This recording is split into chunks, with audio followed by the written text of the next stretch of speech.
Halo semuanya, selamat datang di channel Yehanidi. Ingat ya, belajar sejarah itu asyik loh.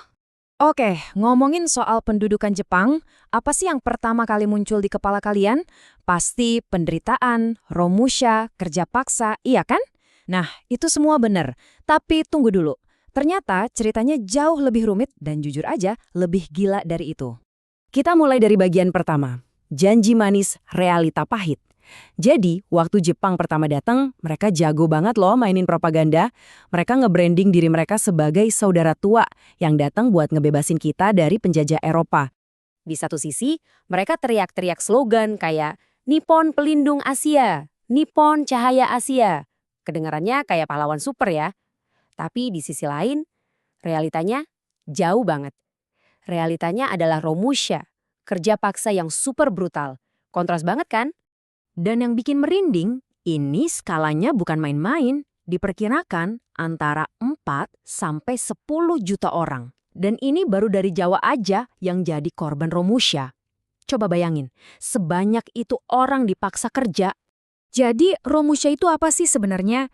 Intinya, ini sistem kerja paksa. Jutaan rakyat kita, tanpa dibayar, dengan kondisi yang parah banget, disuruh bangun jalan, jembatan, benteng, buat keperluan perang Jepang. Ini bukan kerja, ini perbudakan modern. Dan banyak banget dari mereka yang nggak pernah pulang lagi ke keluarganya. Penderitaannya nggak berhenti di situ loh. Ada juga yang namanya Jugun Ianfu, perbudakan seksual yang sangat-sangat kejam. Terus ada Seikeire, di mana kita dipaksa bungkukin badan ke arah kaisar di Tokyo setiap pagi. Itu kan penghinaan besar buat budaya kita. Plus, ya udah pasti, semua kekayaan alam kita dikuras habis buat mesin perang mereka. Nah, disinilah ceritanya mulai aneh dan berbelok. Jepang kan mulai kalah nih di Perang Pasifik. Mereka panik, butuh pasukan tambahan, banyak banget. Jadi, mereka lihat potensi besar. Siapa? Ya para pemuda Indonesia. Di mata mereka, kita ini sumber daya tentara yang gak ada habisnya buat ngelawan sekutu. Dan muncullah berbagai organisasi bentukan Jepang ini. Ada PETA, Heiho, Senendan, Keibodan, Barisan Pelopor, bahkan ada Hizbollah juga. Kelihatannya banyak ya, tujuannya cuma satu, ngelatih pemuda kita buat jadi tentara cadangan mereka. Oke, dari sekian banyak itu ada dua yang paling gede, Senendan sama Keibodan. Gampangnya gini, Senendan itu buat yang muda-muda, umur 14-22 tahun, buat cadangan militer. Nah, kalau Keibodan, buat yang lebih tua, tugasnya lebih ke bantu-bantu polisi jaga keamanan. Dan ini bagian yang paling keren. Dari semua organisasi ini ada satu yang namanya PETA, atau Pembela Tanah Air. Percaya nggak, PETA inilah yang nantinya jadi cikal bakal, jadi fondasinya Tentara Nasional Indonesia, alias TNI kita sekarang. Keren banget kan? Oke, siap-siap. Sekarang kita masuk ke bagian plot twist-nya. Bagian di mana rencana Jepang yang kelihatannya jenius malah jadi bumerang buat mereka sendiri. Coba kita lihat timeline ini. Awalnya di tahun 43, PETA dan Senendan dibentuk buat bantu Jepang. Tapi lama-lama semangat nasionalisme para pemuda ini malah makin kebakar. Puncaknya, Februari 45, meletus pemberontakan PETA di Blitar. Mereka terang-terangan ngelawan Jepang. Jadi, pas Jepang akhirnya nyerah di bulan Agustus, kita udah punya tentara sendiri yang terlatih dan siap tempur.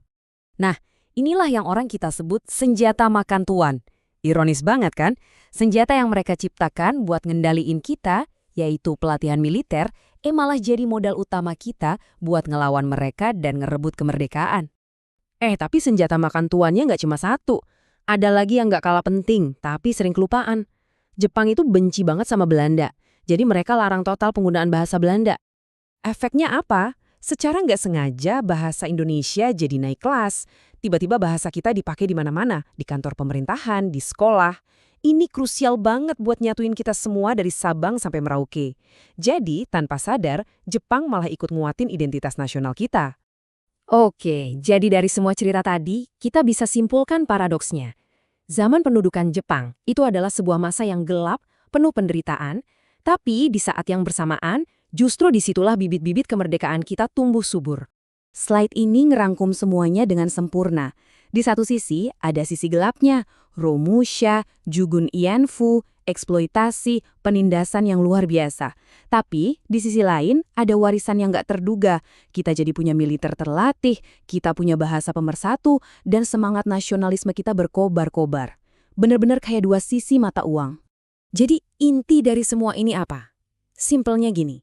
Alat-alat yang Jepang siapin buat nguatin cengkeraman mereka di Indonesia, malah jadi alat yang sama persis yang kita pakai buat lepas dari mereka. Ini bukti kalau sejarah itu nggak pernah hitam putih. Selalu ada abu-abunya, selalu penuh ironi. Nah, sekarang giliran kalian nih. Setelah dengerin semua ini, menurut kalian pelajaran apa sih yang paling penting yang bisa kita petik dari sejarah pendudukan Jepang? Coba deh tulis pendapat kalian di kolom komentar ya. Aku penasaran banget pengen baca. Terima kasih banyak udah nyimak sampai akhir. Kalau kalian suka dengan konten kayak gini, jangan lupa ya buat subscribe dan nyalain lonceng notifikasinya. Sampai jumpa di penjelasan berikutnya. Karena ingat, belajar sejarah itu asik loh.